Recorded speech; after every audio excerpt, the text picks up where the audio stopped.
Hi friends, இன்னைக்கு வீடியோவில் நம்ம ரொம்பவே ஹெல்த்தியான மணத்தக்காளி கீரை கடையல் தான் எப்படி பண்ணுறதுன்னு பார்க்க போகிறோம். வீடியோக்குள்ளே போகிறதுக்கு முன்னாடி புதுசாக நம்ம சேனலை பார்க்குறவங்க ப்ளீஸ் சப்ஸ்கிரைப் பண்ணிக்கோங்க. வாங்க இதை இப்போ நம்ம எப்படி பண்ணுறதுன்னு பார்த்துடலாம். ஃபஸ்ட்டு நம்ம பருப்பை வேக வச்சு எடுத்துக்கலாம். அதுக்காக ஒரு குக்கர் எடுத்துக்கலாம். இப்போ இதில் 1/4 கப் அளவுக்கு துவரம் பருப்பு, 1/4 கப் அளவுக்கு சிறுபருப்பு ரெண்டையும் கலந்து எடுத்து வச்சுருக்கேன். இப்போ இந்த பருப்பை நம்ம சேர்த்துட்டு இதை ஒரு 3 தடவை நம்ம நல்லா கழுகி எடுத்துக்கலாம். நல்லா கழுகி எடுத்ததுக்கப்புறமா இதில் நம்ம ஒரு தக்காளியை கட் பண்ணிவிட்டு சேர்த்துக்கலாம். தக்காளி இந்த ஓரத்தை நம்ம இது மாதிரி கட் பண்ணி எடுத்துக்கலாம். இப்போ இந்த தக்காளியை நம்ம இதோட சேர்த்துக்கலாம். இப்போ இதோடவே ஒரு 6-7 பல் பூண்டு நம்ம சேர்த்துக்கலாம். நீங்கள் பெரிய பல் பூண்டு எடுத்தீங்கன்னா ஒரு 4 பல் போதும். இப்போ இதோட காரத்துக்காக 2 பச்சை மிளகாய் சேர்த்துக்கலாம். இது கூடவே இப்போ கொஞ்சமாக பெருங்காயத்தூள் சேர்த்துக்கலாம்.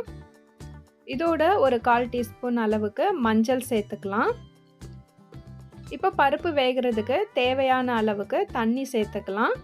நான் பருப்பு எடுத்திருந்த அதே கப்பால் 2 கப் அளவுக்கு தண்ணி சேர்த்துருக்கேன்.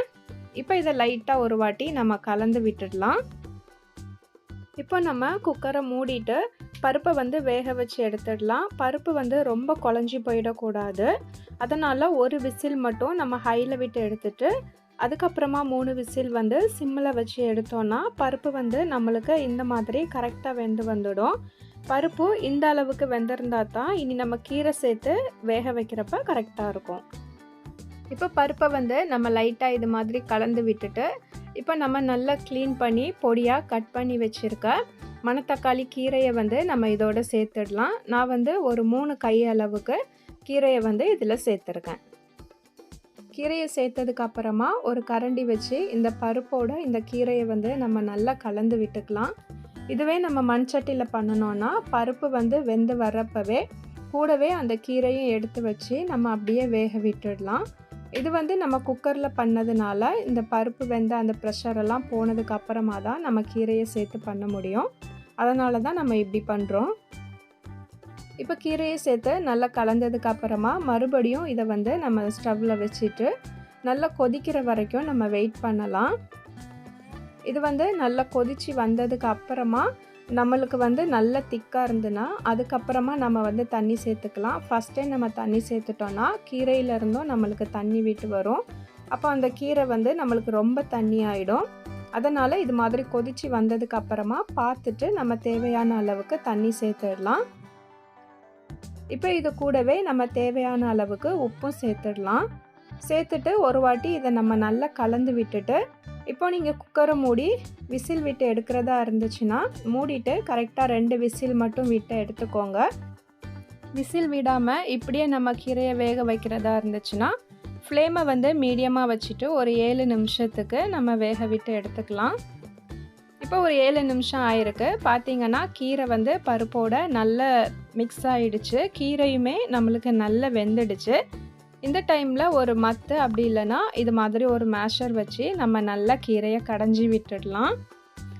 அப்போ தான் நம்ம சேர்த்துருந்த அந்த பச்சை மிளகாயில் உள்ள காரம் எல்லாமே அந்த கீரையில் இறங்கி டேஸ்ட் ரொம்ப நல்லா இருக்கும்.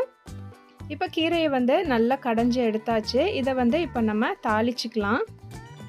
இப்போ ஸ்டவ்வில் நம்ம சின்னதாக ஒரு பேன் வச்சுக்கலாம். இதில் 1 டேபிள் ஸ்பூன் அளவுக்கு நம்ம எண்ணெய் சேர்த்துக்கலாம்.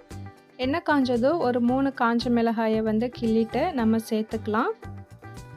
இது கூடவே கடுகும் உளுத்த பருப்பும் நம்ம கொஞ்சமாக சேர்த்து பொரிய விட்டுடலாம். இப்போ இதோட ஒரு கொத்து கருவேப்பிலையும் சேர்த்து நம்ம பொரிய விட்டுடலாம். இந்த தாளிப்பை எடுத்து இப்போ நம்ம கீரையில் கொட்டிக்கலாம். இதை இப்போ ஒரு வாட்டி நம்ம லைட்டாக கலந்து விட்டுக்கலாம்.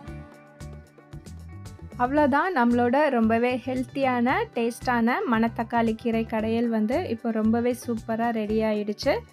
நல்ல சூடான சாதத்தோட கொஞ்சமாக நெய் போட்டுட்டு இந்த கீரை கடையில் வச்சு சாப்பிடும்போது ரொம்பவே டேஸ்ட்டாக இருக்கும். ஹெல்த்தியான இந்த கீரை கடையலை நீங்களும் ட்ரை பண்ணி பார்த்துட்டு எப்படி வந்துச்சுன்னு கமெண்ட்டில் சொல்லுங்கள். வீடியோ உங்களுக்கு பிடிச்சிருந்துச்சுன்னா லைக் பண்ணிவிட்டு ஷேர் பண்ணுங்கள். மறக்காமல் நம்மளோட இந்த வீடியோவுக்கு ஹைப் கொடுங்க. புதுசாக நம்ம சேனலை பார்க்குறவங்க ப்ளீஸ் சப்ஸ்கிரைப் பண்ணிவிட்டு பக்கத்தில் இருக்க பெல் ஐக்கானை கிளிக் பண்ணி சப்போர்ட் பண்ணுங்கள்.